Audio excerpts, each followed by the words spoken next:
Suku Sunda nyaeta hiji etnis anu nyicingan di wewengkon Jawa Barat. Loba pisan budaya jeung tradisi anu aya di suku Sunda. Di antarana bae aya tradisi munjungan.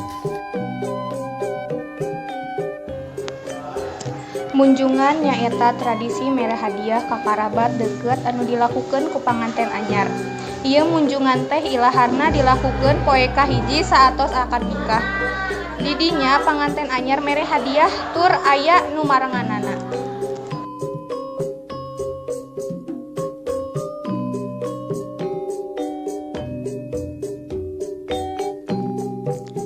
Ieu hadiah teh nyaeta kadaharan anu rea pisan rupana, ngawitan kadaharan utama saperti sangu jeung deungeuna sarta rupaning kue tradisional jeung rea-rea deui. Eta kadaharan teh gumantung sohibul hajat atawa jalma nu ngayakeun hajatana.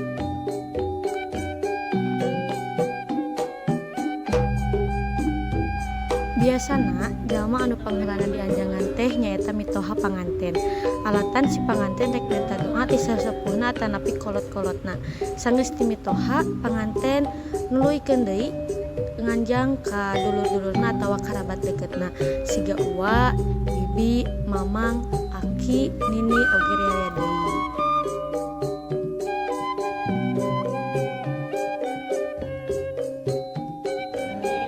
Udagan tina ieu munjungan nyaeta pikeun ngarakeutkeun duduluran.